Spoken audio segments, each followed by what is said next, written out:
area. But before we jump into the discussion, I want to give a couple of facts that I want the audience and the panel to keep in mind. The first is that intra-African exports average about 16 or 17%, and Europe is about 68%. So there's quite a big difference. The second thing is that unemployment, while low, is not the same as underemployment, which is quite high. And as we see that 10 million young Africans join the labor market every year, this is a very important fact to keep in mind.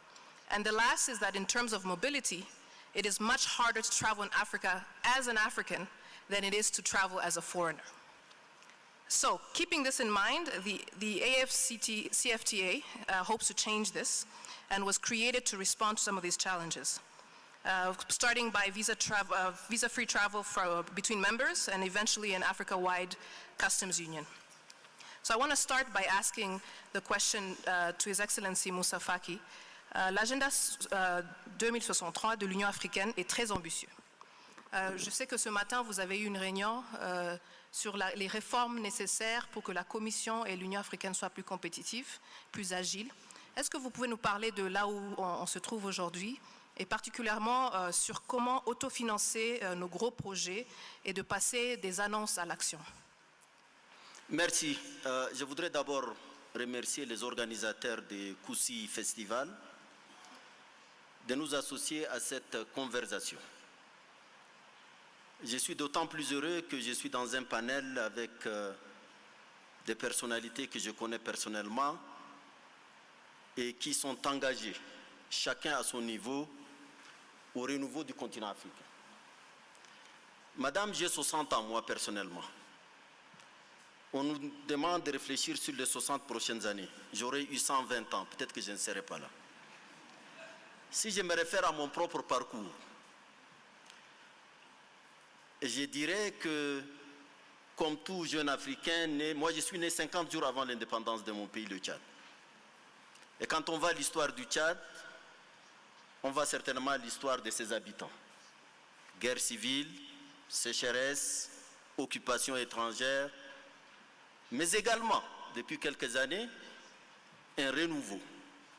Moi-même qui étais un petit berger, j'ai été à l'école, j'ai été jusqu'à être Premier ministre et président de la Commission de l'Union africaine. Aujourd'hui, je réfléchis avec vous sur les prochaines 60 années.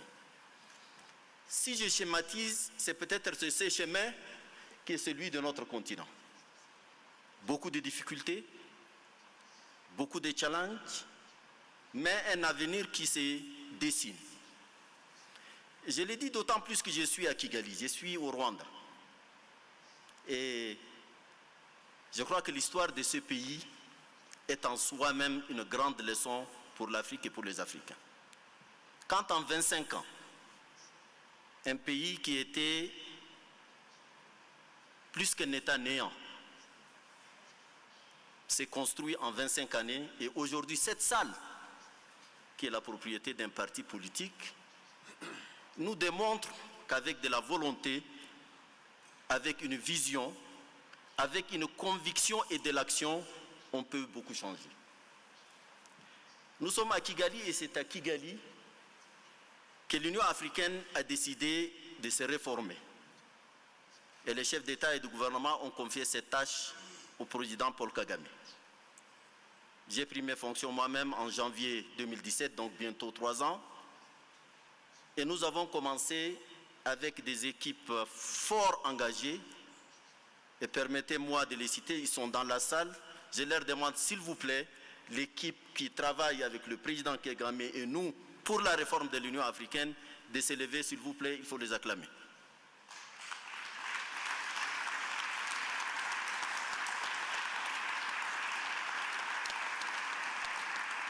Pourquoi réformer l'Union africaine? C'est justement pour mettre en œuvre l'agenda ambitieux que nous nous sommes donné, l'agenda 2063. Vous avez raison, il y a des projets phares, dont la zone de libre-échange continentale, qui a vu sa naissance en mars 2018 ici à Kigali, et qui est rentrée en vigueur en juillet dernier à Niamey au Niger. Vous avez donné les chiffres. Le commerce intra-africain est insignifiant. Le commerce entre l'Afrique et le reste du monde, n'en parlons pas. Nous sommes quand même 1,2 milliard d'habitants.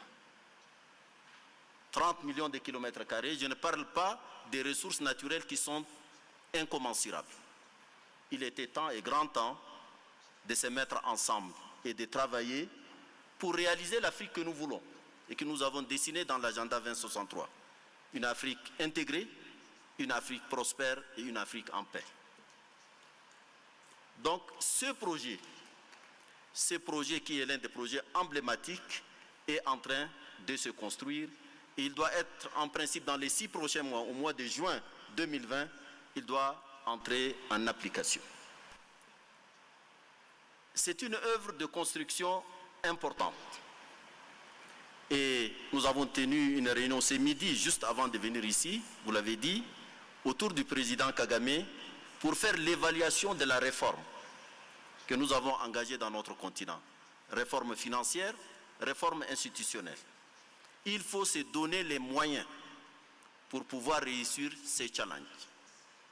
J'ai l'intime conviction qu'avec la ligne qui est tracée, certes, ce n'est pas sans difficulté, le contraire aurait surpris, mais j'ai l'intime conviction qu'avec cette voie, avec un leadership conscient de ses responsabilités, avec une jeunesse et des femmes mobilisées, l'Afrique va changer. Elle ne va pas changer seulement, elle va changer le cours de l'histoire. C'est une grande ambition qui est, je crois, à notre niveau. Il faut se mobiliser, il faut travailler dans l'unité et la cohésion, il faut croire en ce qu'on fait, et je crois que des projets comme celui du CFTA peuvent changer radicalement la donne. Il est possible, avec les ressources que nous avons, avec le potentiel qui est celui-là, et je parle à côté du président Tshisekedi. La RDC en elle seule, elle n'est pas seulement les rêves des Congolais, elle est les rêves de tout le continent. Le projet INGA fait partie également des projets phares de l'Union africaine. Avec le barrage d'Inga, on peut électrifier l'ensemble du continent africain. C'est dire le potentiel qui est là. Il suffit de travailler et travailler sérieusement pour avoir droit de cité chez nous et pouvoir